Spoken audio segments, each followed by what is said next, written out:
प्यारे बच्चों, आज हम संख्याओं को जोड़ना सीखेंगे। आप लोगों को जोड़ तो आ ही जाता है, लेकिन जब हासिल वाला जोड़ करना होता है तब थोड़ी सी दिक्कत होती है। तो आज हम उसी दिक्कत को दूर करेंगे और हासिल का जोड़ सीखेंगे। ये मैंने संख्याएं लिखी हुई हैं दो, इन्हें आपस में जोड़ना है। तो चलिए पहले हम इन संख्याओं को लिख लेते हैं कि इनका स्थान क्या है। इकाई, दहाई, सैकड़ा, हजार। तो जोड़ते हुए हमें सबसे पहले ये ध्यान रखना है कि हम इकाई से जोड़ना शुरू करेंगे। इकाई में इकाई को जोड़ेंगे और दाहिने तरफ से ही जोड़ना शुरू करेंगे। तो 7 और 5 को चलिए जोड़ते हैं। 7 और 5 हो गया 12। तो कुछ बच्चे क्या करते हैं कि पहले 7 तक गिनते हैं, फिर उसके बाद 5 गिनेंगे और उसके बाद फिर से 1 से लेके जितना होगा उसे फिर से जोड़ेंगे। तो जोड़ते हुए ऐसा नहीं करना है। मैं आपको एक आसान तरीका बताती हूँ।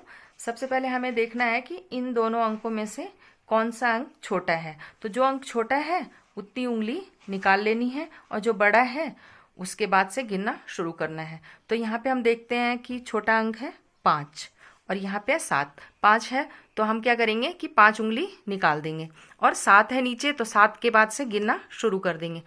8, 9, 10, 11, 12। ये आ गया हमारा 12।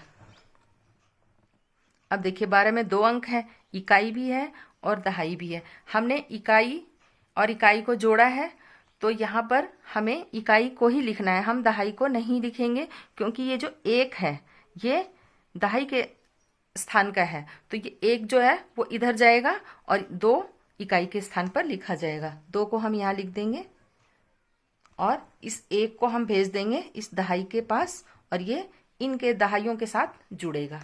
अब यहाँ पे देखिए छोटा अंक है हमारा 4, तो हम 4 उंगली निकाल देंगे और नीचे है 9। 9 के बाद हम गिनना शुरू कर देंगे।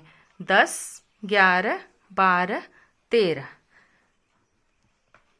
और हासिल 1 है तो उसको भी हम जोड़ देंगे, उसे भूलना नहीं है। 13 और 1 14। 14 का 4 लिखेंगे, क्योंकि 1 जो है, जैसे देखिए यहाँ पे 2 है और अगर मान लीजिए 14 आया हमारा, तो ये 1 जो है ये सैकड़ा का हो गया। इकाई ये हमने लिखा ही है यहाँ पे जोड़ने के बाद, और अगर हम 14 इस तरह से लिख देंगे पूरा पूरा तो ये गलत हो जाएगा। इस 4 को हमने यहाँ लिखना है, क्योंकि 4 दहाई का अंक है और 1 जो है ये सैकड़ा का है। इस वजह से इस 1 को हम यहाँ भेजेंगे सैकड़े के साथ और 4 को हम यहाँ पर लिख देंगे। अब फिर से जोड़ते हैं इनको 8 और 3 को। तो यहाँ छोटी संख्या है 3, तो 3 उंगली हम निकाल देंगे और नीचे है 8, तो 8 के बाद हम गिनना शुरू करेंगे। 9, 10, 11 और यहाँ पे एक हासिल भी है, हासिल को हमें भूलना नहीं है, उसे भी जोड़ लेना है। तो 11 आया था 8 3 को जोड़ने पर और हासिल 1 जोड़ेंगे तो हो गया 12। 12 का 2 लिखेंगे, क्योंकि अब तो आप लोगों को समझ में आ ही गया होगा कि 1 हमने यहाँ पे क्यों नहीं लिखना है, सिर्फ हम यहाँ 2 क्यों लिखेंगे, क्योंकि ये जो 1 है वो 1000 के घर का है, तो उसको हम यहाँ पे पहुँचाएंगे और इनके साथ जोड़ेंगे। अब यहाँ देखिए बड़ी संख्या है 5 और छोटी संख्या है 3, तो हम 3 उंगली खोल देंगे और 5 के बाद गिनना शुरू करेंगे। 6, 7, 8 और हासिल भी बचा हुआ है, इसे नहीं छोड़ना है, नहीं तो ये नाराज हो जाएगा। 8 हो गया और हासिल का 1 9 लिख देंगे हम यहाँ पे 9। तो देखिए ये हमारे संख्याओं का जोड़ हो गया और अब आपकी समझ में भी आ गया होगा कि हम हासिल का जोड़ कैसे करते हैं और हासिल क्यों लगाते हैं। तो बच्चों, आप लोग अपनी किताब से जोड़ के प्रश्नों को घर पर करिएगा। मिलते हैं कल की क्लास में।